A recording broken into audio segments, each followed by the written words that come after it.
Do you feel you shouldn't try to accomplish anything because somebody out there is already doing it better? I know I personally struggle with comparing myself to others and then defeating myself preemptively. Here's how I fix that.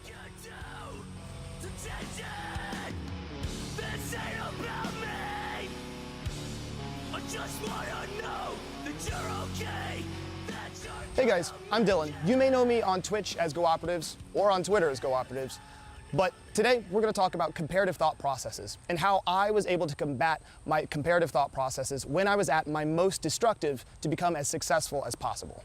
A defining characteristic to being a human is our ability to look inside of ourselves and compare and reevaluate. This is to say, of course, that comparison by human nature is incredibly embedded in us. We have to do it.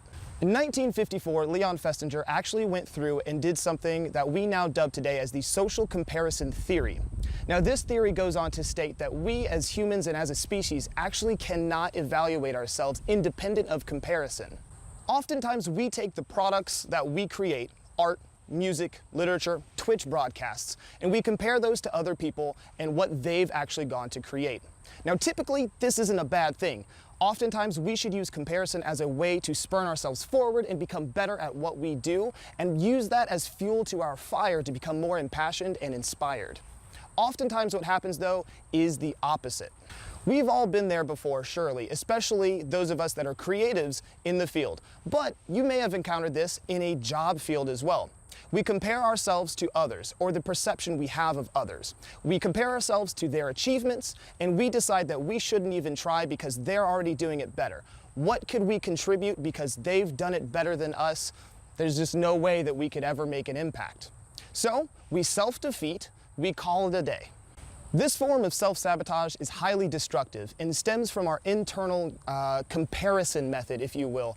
We compare ourselves to other and their perceived abilities and assume that what they're doing is already better than what we are or could be.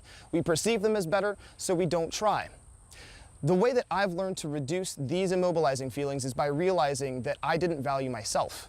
I didn't put value in who I was, what I wanted, or what I could accomplish, and so I never tried. Let's discuss the self-fulfilling prophecy of, I'll never be as good as XYZ, so I'll never try. Oftentimes as people, we say, I'll never be good enough, or I will never be as good as this individual, so I'll never try. Oftentimes we end up not trying, and then when they do better than us or succeed, we say, I knew I was right the whole time. Case in point, you don't want to apply for the job at work. So what happens is, you let a coworker apply. You're like, you know what, they'll get it, they'll do better than me, so I'll go ahead and let them apply because I'd never get it anyway. And then they get it. And then we go, I told you so. I told you so. We oftentimes self-defeat. We oftentimes set a bar so low that it's so easy to achieve, and then we use that achievement to justify the means.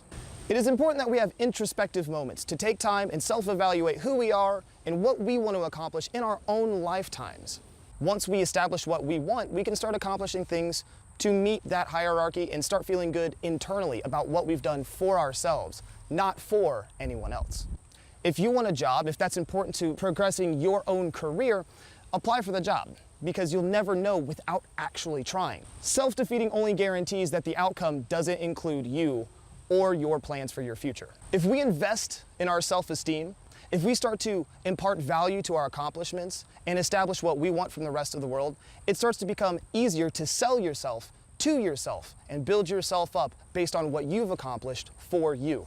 The next time you go to click go live on that Mixer or Twitch broadcast, or you apply for the promotion or job of your dreams, and you start to get that twinge of anxiety that says that you shouldn't go for it because you're not as good as the next candidate or the next broadcaster or the next artist, stop.